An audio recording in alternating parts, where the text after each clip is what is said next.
మరి ఎందుకు మీ ఎంట కొంతమంది పడుతున్నారు, మీకు కొంచెం ప్రాణహాని ఉంది, ఇలాంటివి కూడా కొన్ని వచ్చినాయి బయట. కత్తులు పట్టుకొని ఇప్పుడు ఎదిగేటోళ్ళ మీద 10 రాళ్ళు పడతాయి.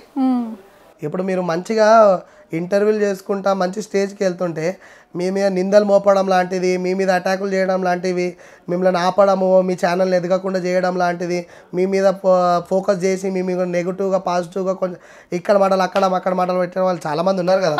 ఇప్పుడు నేను నా ఇష్టదేమలతో నేను నా కష్టపడుకుంటా నా దగ్గర నేను వెళ్తుంటే అలాంటిగా వీడిని ఆపితే మేము ఫేమ్ కావచ్చు, వీడిని ఆపితే మేము ఏదైనా చేయవచ్చు, వీడు మాకు ఆపోజిట్ వస్తుండు, వీడు మాకు కాళ్ళ చేతుల్లో వస్తుండు, వీడిని ఖతం చేయాలి, వీడిని అది చేయాలి, వీడిని ఆపేయాలి, వీడిని ఆపితే మేము ఏదో అవుతాం ఏమవుతారు.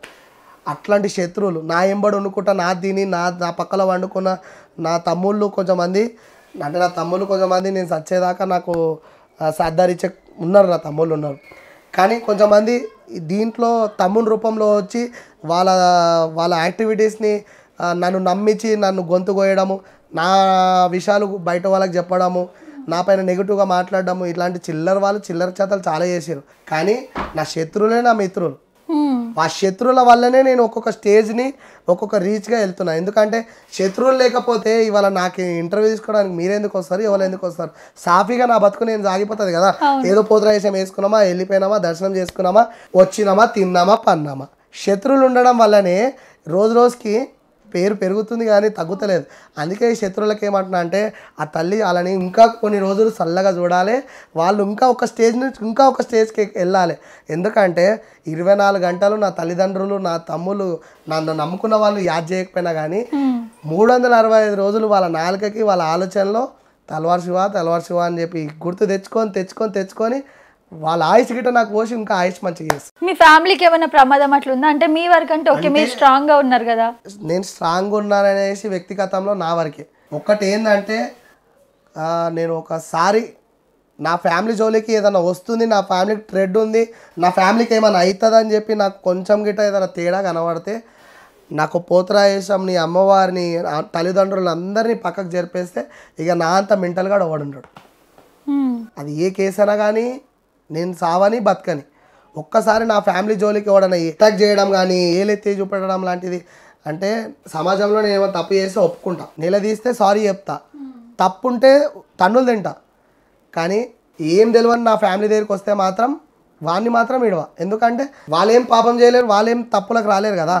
ఏదైనా జరిగితే మొగోడు లెక్క ఉంటే, మొగోడు లెక్క కొట్లాడేటోడు ఉంటే ముంగడికి వచ్చి మాట్లాడాలి. కానీ వెనక నుంచి వెళ్ళి నాకు వెనుపడు కొడిస్తే నేను ఓర్చుకోగలుగుతా. నా తల్లిదండ్రుల దగ్గర, నా చెల్లెల వరకు, నా ఫ్యామిలీ వరకు ఏదైనా ఇన్సిడెంట్స్ వస్తే మాత్రం ఆడోళ్ళైనా మొగోళ్ళైనా ఎలాంటి ఇబ్బందులు నా ఇంటోళ్ళకి చేయడానికి చూస్తే మాత్రం వాళ్ళని ఏ స్టేజ్ నుంచి ఏ స్టేజ్కి తీసుకెళ్ళిపోతానో అక్కడ నేను నా తల్లిదండ్రులను మర్చిపోయినా ఒక రోజు అంటే వాళ్ళు బతకడానికి కూడా ఛాన్స్ ఉండదు. నేను ఏదైనా కానీ అంటే నేను ఏ పరిస్థితుల్లోనే ఉండని నేను వాళ్ళని మాత్రం ఖతం చేసి. సో మంచితనానికే మంచోళ్ళు. అంటే మంచితనం నేను గాంధీ తాతను అయితే అస్సలు కాదు. ఒక చెంప కొడితే ఇంకో చెంప చూపించే రకం కాదు. నువ్వు ఒక చెంప కొట్టి ఇంకో చెంప కొట్టే లోపల నేను ఖతం చేసేస్తాను. నేను మంచిగా మాట్లాడితే ప్రాణం ఇస్తా. అడుగు నేను అన్నం పెట్టి నా దగ్గర ఉన్నదంతా అమ్మి పెడతా. కానీ నా అన్నం తిని నాకు సున్నం పెట్టడానికి నాకు కంటే ఎదురుగా వస్తే మాత్రం నేను కాటికి పంపిస్తాను. ఇప్పటివరకు అట్లా ఏమైనా జరిగినా అట్లా చేసిన వాళ్ళు చాలా మంది ఉన్నారు. కాకపోతే నా పక్క కూర్చొని అన్నం తిన్నారన్న విశ్వాసంతో వదిలేసిన.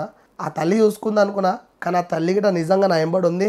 వాళ్ళ పరిస్థితి దీర్ణమైన పరిస్థితి అయిపోయింది, తినడానికి గతి లేకుండా అయిపోయారు. ఇంకోటి వాళ్ళంతలో వాళ్ళు సూసైడ్ చేసుకొని చచ్చిపోయారు గిట, వాళ్ళంతలో వాళ్ళు యాక్సిడెంట్ అయ్యి నాశనం అయ్యారు గిట, వాళ్ళంతలో వాళ్ళు కొట్టుకొని గిట డిస్మిస్ గిట అయిపోయారు. ఏంటంటే ఒకరికి చెడు చేసేటప్పుడు 100 సార్లు ఆలోచన చేయాలి. మళ్ళీ తర్వాత నీకు ఏదైనా అవుతుందా లేదా. నువ్వు ఏలెత్తి ఇట్లా చూపిస్తున్నావు, ఇక్కడ 3 ఏళ్ళు నీకు చూపిస్తున్నాయి, 1 ఏళ్ళు నీకు చూపిస్తుంది, 1 ఏళ్ళు భగవంతుని చూపిస్తుంది. కానీ నువ్వు చేసేటప్పుడు చెప్పేటప్పుడు కానీ 100 సార్లు ఆలోచన చేయి. నా తప్పు ఉంటే నేను మాత్రం వంగుతా, నా తప్పు లేకుంటే మాత్రం నీ మెడ మీదకి నేను ఏదో ఒకటి తీసేస్తా. అంతే. డేర్ అండ్ డాష్ ఏదైతే అది. ఇవాళ ఇంట్లో రేపు మంటల పిలిస్తే నీ ఇంటికి కూడి తిండికి వస్తా, లేదంటే నీ సాగుకు వస్తా. మస్తు క్లారిటీగా ఉన్నారన్న మీరైతే. ఏంటంటే నేను తల్లిదండ్రులకు ఒక్కనే, తల్లిదండ్రులకు ధమ్కీలు ఇవ్వడము, నీ కొడుకుని అది చేస్తాం ఇది చేస్తాం ఇలాంటి ఫేక్ కాల్స్ చాలా వచ్చినాయి. కానీ దీనికి బెదరలేదు, నేను ఎన్నడూ బెదరలేదు, తల్లిదండ్రులు కూడా బెదరలేదు. అరే నా కొడుకు ఉంటే ఒకటే లేకున్నా ఒకటే, కానీ ఏదైనా కానీ కానీ ఆ కొడుకు మాత్రం తల తిందకి చేసుకోవద్దు. ఏదైనా కానీ డేర్ అండ్ డాష్కి రెడీగా ఉన్నా. ఎందుకంటే నేను తప్పు చేస్తే నా తల్లిదండ్రులు కొడితే పడతా. ఎవడో వచ్చి కొడుతున్నా అంటే ఒక్క దెబ్బ తప్పు ఉందంటే పడతా, గురువు తప్పు చేసి నువ్వు గురువు కొట్టినన్నా పడతా. కానీ అన్నోన్ పర్సన్ వచ్చి నీ కాలర్ పట్టుకొని నేను పైల్వాన్ని, నేను అది, నేను తోపుని తురుమును అంటే ఎవరింటికి వాడే పైల్వాన్, ఎవరింటికి వాడే మొగోడు, ఎవరింటికి వాడే తురుంచి. ఇక దిగితే అందరు పైల్వాన్లే. దిగితే ఒకసారి నా అనుకున్నాను మర్చిపోతే అందరం ఏదైనా క్రిమినల్ క్యాండిడేట్స్. చాలా మంది చాలా రకాలుగా తయారవుతారు. బ్లేడ్లు పెట్టుకుంటారు, చాకులు పెట్టుకుంటారు, విద్యలు పెట్టుకుంటారు, గన్నులు పెట్టుకుంటారు. ఆలోచన వస్తే అన్ని వాళ్ళకి ఆయుధాలే అవుతాయి. గన్నెటికిట ఆయుధమే అవుతుంది సంపాలనుకుంటే. కానీ ఆ స్టేజ్లోకి వెళ్ళకుండా ఆ తల్లిని నమ్ముకొని మంచిగా నిష్ఠనిమతో ఉన్నా. కానీ నాకు శత్రుత్వం తీసుకోవాలని మెంటల్గా ప్రిపేర్ అయిపోతే మాత్రం ఇక తల్వార్ శివ అన్న పేరు ఎట్లా సంపాదించుకున్నానో తల్వార్ శివ రౌడీ అనేటట్టు మితిమీరి నా ఇంటి దాకా వస్తే మాత్రం చేస్తా. ఒక సిచ్యువేషన్ వచ్చి ఫ్యామిలీ వరకు వస్తే రౌడీ అవడానికి కూడా రెడీ. ఎవరైనా కానీ ఫ్యామిలీ జోలికి వస్తే ఎవరికైనా అనేది మసిలిపోతుంది. ఇక నేను తప్పు చేస్తాను, నన్ను కొట్టుమంటున్నా, నన్ను కొట్టు, నన్ను ఏదైనా అను, నేను పడతా. ఆ తిట్టడంలో నా తల్లిదండ్రుల దగ్గరికి వెళ్ళడము, నా చెల్లెల దగ్గరికి వెళ్ళడము, ఏ ఆడపిల్ల అయినా బయట యూత్ అయినా ఫ్యామిలీ, నేను నా చుట్టాలనే సగం మందిని నేను పట్టించుకోను, లెక్క చేయను వాళ్ళని. నా అనుకునే లెక్క చేస్తా. ఎవడు అనుకుంటే నాకేం చేసేది. తల్వార్ శివ ఇస్తుంటాడు, తల్వార్ శివ అది నేర్చిండు, తల్వార్ శివ ఇది నేర్చిండు, తల్వార్ శివ ఇట్లా, తల్వార్ శివ మమ్మీ ఇట్లా, తల్వార్ శివ డాడీ ఇట్లా అంటే నువ్వేం నాకు రూపాయి పెట్టలేవు. నా తల్లిదండ్రులు రెక్కలు ముక్కలు చేసుకొని నన్ను పెంచి పెద్ద చేశారు. నాకేం నువ్వు ఆస్తి ఇయ్యలే, నాకు కోట్ల అధిపతిని కాదు. బలం చూసుకొని నీ మాటలని, నీ ఎంకరేజ్ని, నీ పలుకుబడిని చూసుకొని నేను ఎప్పుడు ఉండలేదు. నా తల్లిదండ్రులు ఏది పెడితే అదే తిన్నా, గంజి పెడితే గంజే తాగినా. చిన్నప్పటి నుంచి కష్టపడుకుంటూ వచ్చిన రిలేషన్ అంటే ఏంది, దొంగన కొడుకులు అంటే ఏంది, మంచోళ్ళు అంటే ఏంది, చెడ్డోళ్ళు అంటే ఏంది చూసుకుంటూ పెరిగిన కాబట్టి చుట్టాలని నేను పట్టించుకోను. నా అనుకున్న చుట్టాలని పట్టించుకుంటా. బయటి వాళ్ళని ఎక్కువ నమ్ముతా, ఇంటి వాళ్ళని తక్కువ నమ్ముతా.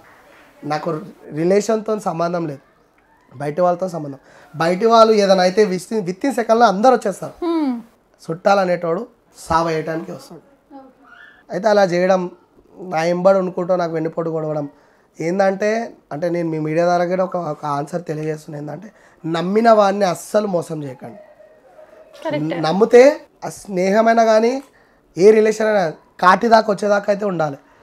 మధ్యలో చెంచాగిరి చేసి ఇక్కడ మాటలు అక్కడ, అక్కడ మాటలు ఇక్కడ చెప్పి బతుకు తీరు చూసుకోవద్దు.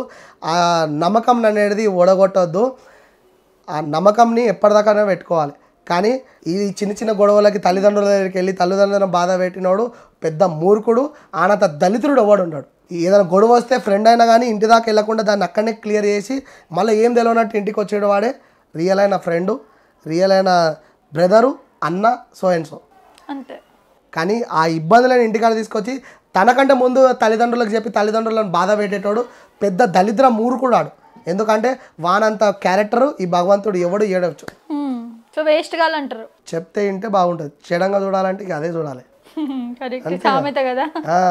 అంటే ఇప్పుడు నువ్వు చెప్తే నేను సైలెంట్గా ఉండి పోవద్దన్న ప్లేస్కి ఆగిపోయినానంటే ఓకే. ఇక నేను నీ మాట వినకుండా నేను యాక్టివిటీస్ చేసి మీ మమ్మీని అడిగి చెప్తా, నేను ఆయన చెప్తా, ఈయన చెప్తా అంటే ఇక నీకు బి ఆన్సర్ ఇస్తాడు కూడా, నీకు కరెక్ట్ మొగడు వస్తాడు, ఏనో దగ్గర ఇచ్చి పాడేస్తాడు. ఇక అది తీసుకోవాల్సి వస్తుంది మర్యాద, షాలు, పూలదండ అన్ని మూతికి చెంపలకి తీసుకోవాల్సి వస్తుంది. పోతరాజులు నార్మల్గా నోట్ తోటి గొంతు కోసేస్తారు కోడ్లది అని చెప్పేసి, అది నిజమేనా? నేను మా గురువు గారు చూపించినట్టుగా ఇప్పటికీ మా గురువు గారిని తలుచుకొని నేను ఆ చేతి పైన కోడి కొట్టడం లాంటిది జరుగుతుంది. ఆ పలరం బండ్లకి దిష్టి తీసేయడం, కోడి పైన కొట్టుకోవడం. ఇంకోటి యాటగా నోడుతోనే చేయడం. చేశారా మీరు అలా ఎప్పుడైనా? చేసిన. ఇప్పటికీ నాది చేయబట్టి 9 సంవత్సరాలు, 9-10 సంవత్సరాలు. నోటితో కొరికేస్తారు. నోటితో కొరకడం అది అమ్మవారికి ఇష్టమైన ఒక ఘటం అనమాట. పోతరాజు నోటితోని యాటగా పట్టడం, అమ్మవారి పాదాల దగ్గర దాకా చిమ్మించడం, రక్తం చిమ్మించడం, యాటగా పట్టడం ఆయన పోతరాజుకి అమ్మవారికి అయిన ఒక మంచి సన్నివేశం. అది వాళ్ళకి ఇష్టమైన ఒక ఘటం అనమాట. అది ఎప్పుడన్నా అనిపించిందా భయం వేయడం కానీ, లేదా భయం అనిపించింది, బాధలు అనిపించినాయి, ఏడ్చిన రోజులు ఉన్నాయి. పోతరాజేశం మానుకోమని చెప్పి చాలామంది చెప్పడం జరిగింది, బెదిరించడం జరిగింది, వదిలేయమని చెప్పడం జరిగింది, ఎన్నో చెప్పారు. కానీ ప్రతి మనిషికి ఒక గోల్ అనేది ఉంటుంది. నా వ్యక్తిగతంలో నేను ఏ దేవుణ్ణి ఎవరిని నమ్మ, నా కాళికామాతని, నా 7 అక్క చెల్లెలని నమ్ముతా, ఎవరిని నమ్మ. నేను పోతరాజ దేవుణ్ణి, నా దేవుళ్ళని నమ్ముతా, ఆ శివుని నమ్ముతా. కానీ బయట మతస్థులు ఇది అది అని చెప్పినా కానీ అన్నం పెడతా. సో కొన్ని జగలలో నా డ్యూటీ కోసం గిట్ట ఫైట్ అయింది. పోతరాజేశం వేస్తే నువ్వు డ్యూటీ చేయొద్దని చెప్పేసి మీరేం డ్యూటీ చేస్తారు నార్మల్గా? నేను అక్షయ పాత్రలో మామూలుగా డ్రైవర్గా పిఏగా ఉండే. ఓకే. అక్కడ వాళ్ళు ఇస్కాన్ టెంపుల్లో వాళ్ళు చెప్పడం జరిగింది, పోతరాజేశం వేస్తే నువ్వు డ్యూటీ మానుకోవాలని చెప్పారు. అదైనా కావాలి ఇదైనా కావాలంటే నాకు అదే కావాలని చెప్పేసి నేను పోతరాజేశమే కావాలని, నాకు మీరు వద్దు, జాబ్ లేకపోయినా నేను బతకగలుగుతా అని చెప్పేసి వదిలేసి అమ్మవారి సేవలో పోతరాజు సేవలో ఉన్నా. నేను హ్యాపీగా ఉన్నా. Okay okay. మీరు ఫేస్ రీడింగ్ కూడా చేస్తారని చెప్పేసి విన్నాను. ఫేస్ రీడింగ్ అంటే ఇది ఎర్లీ మార్నింగ్ ఎవరికైనా బాగాలేకపోతే చూసి చెప్పడం లాంటివి చేస్తుంటాం. అంటే ఫేస్ చూసి చెప్పగలుగుతారా నార్మల్గా? ఫేస్ చూసి చెప్పగలుగుతాం. ఇప్పుడైతే మీరైతే హ్యాపీగా ఉన్నారు, అన్ని విషయాలలో సక్సెస్ ఉన్నారు, మీ పైసలు చేతిలో ఉన్నాయి, మీ ఫ్రెండ్స్ సర్కిల్ బాగుంది, మీ అమ్మ నాన్న బాగున్నారు, అన్ని విధాలుగా సక్సెస్ అవుతారు, అన్ని విధాలుగా ఇప్పుడు పై స్టెప్ ఎత్తుకుంటూ వస్తున్నారు. సమాజంలో మీకు మంచి పేరు ఉంది. అలాంటివి ఏమైనా మీకు ఒంట్లో బాగాలేకపోతే అలాంటి నెగిటివ్ ఏమైనా కనబడితే చెప్పడం లాంటివి చేస్తాం. అన్న పోతరాజులకు అసలు పెళ్ళి అనేది అవుతుందా? అంటే చాలా మంది బయట ఏమనుకుంటారు అంటే పోతరాజులు సింగిల్స్ ఉంటారు అని చెప్పేసి. లేదు, పోతరాజు అనేది ఆయన పెళ్ళి చేసుకుంటాడు, పెళ్ళిళ్ళు గిట్ట అవుతాయి. కాకపోతే పోతరాజేశం వేయడం వల్ల చాలామందికి పెళ్ళిళ్ళు జరగకపోవడం లాంటివి జరుగుతున్నాయి. అంటే పోతరాజేశం వేయడంలో చనిపోతాడు, ఆయన పైన చాతవాళ్ళు చేస్తారు, ఆయన పసుపుని తీసుకుంటారు, ఆయన మీద కాలు తిన్న మన్ను తీసుకొని ఆయన చాతవాడు చేస్తారు. మా పిల్లని ఇచ్చిన తర్వాత ఆయన చనిపోతే మా పిల్లకి అన్యాయం జరుగుతుందని పోతరాజేశం వేసిన వాళ్ళకి పిల్లని ఇవ్వద్దు, పెళ్ళి చేయొద్దు అన్నట్టు ఆ కాన్సెప్ట్లో చాలా మందికి పిల్లలు ఇవ్వకపోవడం జరుగుతుంది. కానీ దయచేసి అలాంటిది ఏమి ఉండదు. ఆ తల్లిని మేము నమ్మినాం కాబట్టి, ఆమె ఆ రక్షకులుగా ఉన్నాం కాబట్టి, ఆమెకి ఎలాంటి ఇబ్బంది లేకుండా మేము ఉన్నాం కాబట్టి ఆమె మమ్మల్ని మంచిగా చూస్తుంది. మాకు పెళ్ళిళ్ళైనా కానీ వాళ్ళ భార్యలైనా కానీ మా పిల్లలైనా కానీ ఆమె కాపాడుకుంటూ వెళ్తుంది. కాబట్టి మీరు అలాంటి చెడు ఆలోచనలు తీసేసి పోతరాజులకి మంచి ఎంక్వైరీ చేసి వాళ్ళకి పిల్లలు ఇవ్వడం లాంటిది చేయడం మంచి పద్ధతి. ఎందుకంటే అలా చేయడం వల్ల చాలామంది చాలా రకాలుగా బాధపడుతారు. అంటే సింగిల్స్గా ఉండడం చిన్న విషయం కదా, వాళ్ళకు లైఫ్లో ఒక తోడు కావాలి కదా. అంటే ఇక అమ్మని నమ్ముకున్నాం కాబట్టి ఏదో రోజు జరుగుతుంది, ఎవరో ఒకరు మార్పు వచ్చి వస్తారన్న డ్రీమ్తో ఇప్పటికీ కొన్ని పోతరాలు సాఫీ చేస్తారు. అన్న మీ లైఫ్లో మీరు చచ్చిపోయే సిచ్యువేషన్ నుంచి కూడా యాక్సిడెంట్ అయ్యి బయటకు వచ్చారు, అది అమ్మవారిని నమ్ముకుంటున్నారు, మీరు అమ్మవారి వల్ల అంటున్నారు. ఏం జరిగింది? తుఫ్రాన్ పోతరాజేశం వెళ్తున్నా, తూప్రాన్ అక్కడికి వెళ్తుంటే నా 800 చిన్న కారు ఉంది, దాంట్లో 6 మంది, ఇది 5 సీటర్ బండి, 6 మెంబర్స్ కూర్చున్నాం చిన్న కారులో. దానిపైన సామాను, పూజా సామాగ్రి, గుమ్మడికాయలు అన్నీ ఎక్సెట్రా సామాన్లు ఉన్నాయి. బండి ఫుల్ వెయిట్లో ఉంది, హైవే అది ఫుల్ హైవే. వెనక నుంచి లారీలు వెహికల్స్ చాలా స్పీడ్గా వస్తున్నాయి. వెనక టైర్ బ్లాస్ట్ అయిపోయింది, లెఫ్ట్ సైడ్లో వెనక టైర్ బ్లాస్ట్ అయిపోయి టైర్ మొత్తం ఊసి బయటకు వచ్చేసింది. ఆ ఊసి బయసి రావడం వల్ల ఆ బండి పల్తీలు కొట్టుకుంటూ అవతల డివైడర్ నుంచి వేరే రోడ్కి వెళ్ళిపోవాలి, ఆపోజిట్ రోడ్లకి. అలాంటి బండి విత్ ఇన్ సెకండ్లో లెఫ్ట్ సైడ్లో వచ్చేసి యాప చెట్టు కింద ఆగిపోయింది. అంటే రోడ్ పైన స్క్రాచెస్ పడాలి కదా, ఇప్పుడు టైర్ ఊసిపోతే దానికి ఉన్న రిమ్ముతోని స్క్రాచెస్ పడాలి. అలాంటి స్క్రాచెస్ పడకుండా డైరెక్ట్గా కార్ వచ్చేసి లెఫ్ట్ సైడ్లో వేప చెట్టు దగ్గర ఆగిపోయింది. మన వేరే చెట్లు ఉన్నాయి అక్కడ, ఆ వేరే చెట్ల దగ్గరికి ఆగాలి కదా, కార్ పల్తీ కొట్టాలి కదా. మాకు లోపల ఉన్న వాళ్ళం ఆరోగ్యంగా అట్లనే కూర్చొని ఉన్నాం. నేను నా కార్ బ్రేక్ పైన లేనే లేదు, స్పీడ్ అనేది 100 స్పీడ్ పైన ఉన్నా. నేను ఆరుగురు సేఫ్, నా కార్ స్క్రాచ్ లేదు, ఏది లేదు, నేను తలగలేదు, కింద పడలేదు. నా టైర్ బ్లాస్ట్ అయింది, పక్కకు పోయి పడ్డది. కార్ వచ్చేసి యాప చెట్టు దగ్గర ఆగింది. కార్ రోడ్ పైన చూసుకుంటే ఎన్నో వెహికల్స్ స్పీడ్ వచ్చి ఆగిపోయినాయి, టైర్ అనేది పోయి నడి రోడ్లో పడిపోయింది. ఆగిపోయి చూస్తే టైర్ బ్లాస్ట్ అయింది, రోడ్ పైన స్క్రాచ్ లేదు, యాప చెట్టు దగ్గరకు ఆగింది. మమ్మల్ని విచిత్రంగా చూడడం, మాకు అప్పటికే నిద్రలు లేవు, మేకప్ సగం మేకప్లు ఉన్నాయి, అంటే వాష్ చేసుకోవడం మేకప్లు, మా పూజా సామాగ్రి, మా గేటప్లు వాళ్ళు చూసి చాలామంది అడగడం జరిగింది, మీరు పోతరాజులా ఏంది, ఇక్కడ ఆల్రెడీ 3-4 నిన్ననే యాక్సిడెంట్లు అయినాయి, కంటిన్యూగా 3 days నుంచి ఇక్కడ 6 మంది 8 మంది లారీలో 3 2 వీలర్ పైన చనిపోవడం జరిగింది. ఇదే స్పాట్లో మీరు బతికిరంటే చాలా గ్రేట్ అని చెప్పి వాళ్ళు చెప్పడం జరిగింది. అప్పుడు కార్లు ఉన్న వాళ్ళకి ఒక్కొక్కరికి చెమటలు కుట్టడము, ఆ తల్లిని మొక్కడము, మళ్ళీ విత్ ఇన్ సెకండ్లో ఒకరు కొంచెం అక్కడ ఉన్న వాళ్ళు హెల్ప్ చేసి టైర్ మాకు సేవ్ చేయడం జరిగింది. అలాంటి ఎన్నో సందర్భాలు జరిగినాయి నాతో. ఒక మెరాకిల్ లెక్క జరిగిపోయినాయి. చనిపోయిన పోతరాలు గిట చనిపోయిందని చెప్పడము, మళ్ళీ ఆయన లేచి కూర్చోవడము, ఎక్కడో వెళ్ళి అక్కడ రాళ్ళ దగ్గర పడిపోవడము, మళ్ళీ ఆయన ఏం కాకుండా ఇంటికి రావడం, కాళ్ళు తెగిపోయి రక్తాలు కారినా మళ్ళీ నెక్స్ట్ డే ఏం కానట్టు కాలు మళ్ళీ ఎగతిదిగా మంచిగా అయిపోవడము, నేను మళ్ళీ పోతరాజేశం వేయడము, ఎన్నో ఇబ్బందులు, యాక్సిడెంట్లు కావడము, కాలు ఫ్రాక్చర్లు కావడము, మా అబ్బాయిలకి మాకు అందరికీ ఏ రోజు మనం తగ్గకుండా మళ్ళీ అదే వేలో అదే రక్తం వేడిలో వెళ్తున్నాం. కానీ ఇప్పటిదాకా అంతగానో ఏం కానీ మిరాకిల్లో నా దేవుడు మాత్రం ఎన్నోసార్లు కనిపించింది. అమ్మవారు కనిపించారా మీకు? ఎన్నో రూపాయల దర్శనం. అంటే ఇప్పుడు ఏడుపాయల గుడి దగ్గర ఒక అమ్మాయి రూపంలో కనిపించింది, విత్ ఇన్ సెకండ్లో మాయమైపోయింది. దాని తర్వాత ఒక పెద్ద మనిషి రూపంలో కనిపించింది, విత్ ఇన్ సెకండ్లో మాయమైపోయింది. అలాంటి సన్నివేశాలు ఎన్నోసార్లు జరిగినాయి. సో అంటే దేవత మీతో ఉంది అని నమ్ముతున్నారు? నా వెనకలనే ఉంది, నా ఎంబడే ఉంది. ఎవరిని నమ్మినా నమ్మకపోయినా నేను ఆమెనైతే నమ్మినా, ఎవరిపైన అయితే నమ్మకం అయితే లేదు. ఇప్పుడున్న జనరేషన్కి, ఇప్పుడున్న ఫ్రెండ్ సర్కిల్లో ఎవరిపైన అయితే నమ్మకం లేదు. కొంచెంమంది తమ్ముళ్ళ పైన అయితే విశ్వాసం అనేది చచ్చిపోయేదాకా ఉంది. వాళ్ళు చేసిన నా ఎంబడి మంచి చెడ్డ కార్యక్రమాలలో.